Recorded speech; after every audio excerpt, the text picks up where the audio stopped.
Hi everyone, I hope you've been well. I'll be talking about my chosen artifact for today, and it is by one of my favorite poets and professors, Nikki Giovanni. I first took a liking to her works because we share a name, but for this review, I will be speaking about her poem called I Am a Mirror from her love poem series titled Bicycles. And this is the piece. Obviously, she's a little worn, we can tell, but she had the book published in 2009. Even so, 16 years later, it holds cultural, emotional, and sapphic reverence that I hold very close to my heart. From start to finish, Nikki Giovanni expresses sorrow, gratitude, and surmises everything bittersweet about the Black womanhood experience in the 21st century, I feel as though. And so, although the entire book touches on many of the concepts we covered in this semester, this poem refers to themes of settler colonialism, intersectionality, racial formation, and most importantly to me, Black joy. The paper will analyze that I Am a Mirror connects to the concept of intersectionality mostly, and I'll also be explaining that in this video. But really, what I think this connection does helps to illuminate the importance of Black joy, honoring your heritage, and how the Black feminist perspective is something that anyone can learn from. And so that brings me to the significance of this artifact, as it goes beyond words for me, as all of Giovanni's poems seem to elicit feelings for my soul that very few works can. When I first got into her work, she reminded me of the role of poetry and how it communicates the inexplicable. According to Poetry Foundation, quote, Nikki Giovanni published more than 2 dozen volumes of poetry, essays, and edited anthologies and 11 illustrated children's books, end quote. So very quickly, I will cite the poem as it clarifies where I'm coming from. It begins, I am a mirror. I reflect the grace of my mother, the tenacity of my grandmother, the patience of my grandfather, the sweat of my great-grandmother, the hope of my great-great-grandfather, the song of my ancestors, the prayers of those on the auction block, the bravery of those in Middle Passage. I reflect the strengths of my people, and for that alone, I am loved. End poem.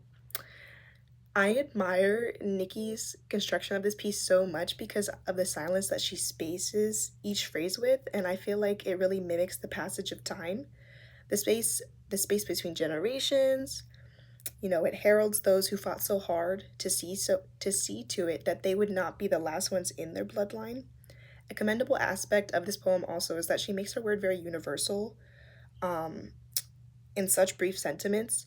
It's clear to me that she, sought to connect to a wide Black audience, as wide as possible mostly, and even the demographics outside of that. So a lot of, communities of color as well is who she wanted to reach. And so there are a few personal stories that I have about the piece and Nikki Giovanni herself. In middle school, my history teachers often would ask me if I was named after her, but my parents clarified that most of my names are biblical. I knew this. I got my hands on this book from the oldest Black owned bookstore in Oakland. And while they have a storefront in San Francisco, I think Oakland is the original location. I wanted to see actually if I could pull out their bookmark. You can see Marcus Bookstore.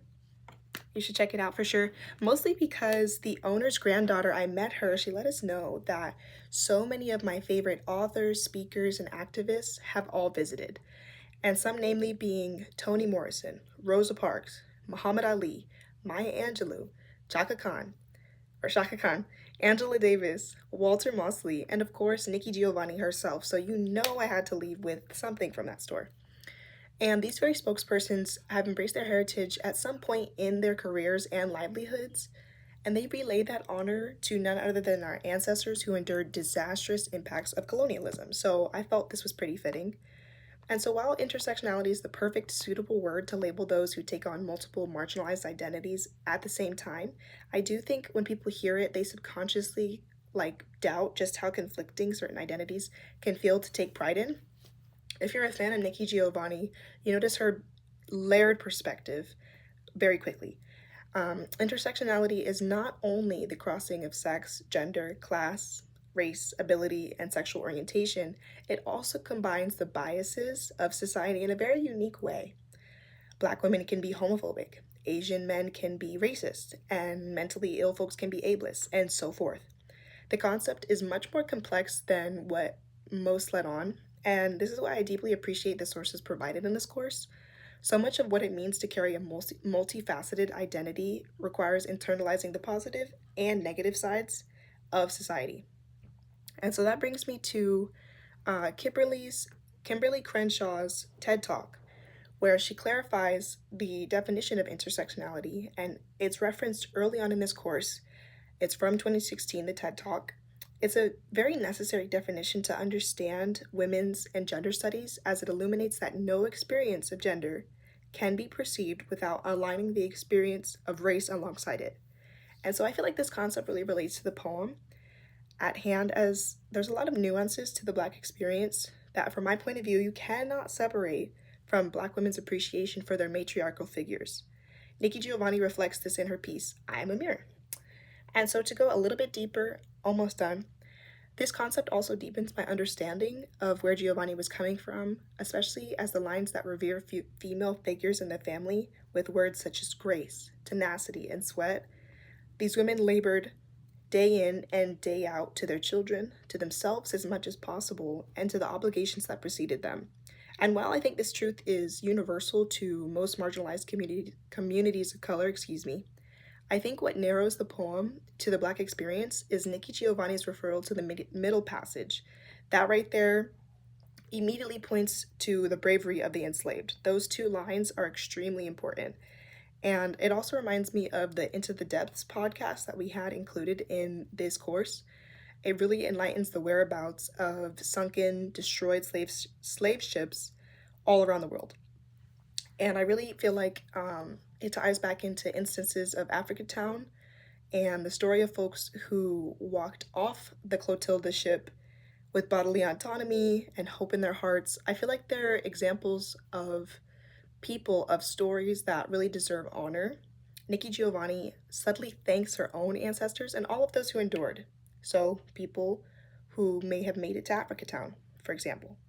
The lines Nikki Giovanni uses reminds me that there were naked, afraid, pregnant African women on the ships who have seen things that the human mind cannot imagine. That brings me to my close. Making the connection between my poem of choice and intersectionality has brought me closer to myself and to my family.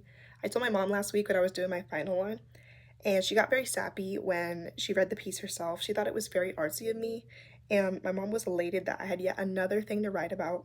Although I do not come from many writers, there are plenty of creatives, readers, and doers in my family. And my family's history is combined of all of these people who have experienced, unique examples of intersected identities just like I have.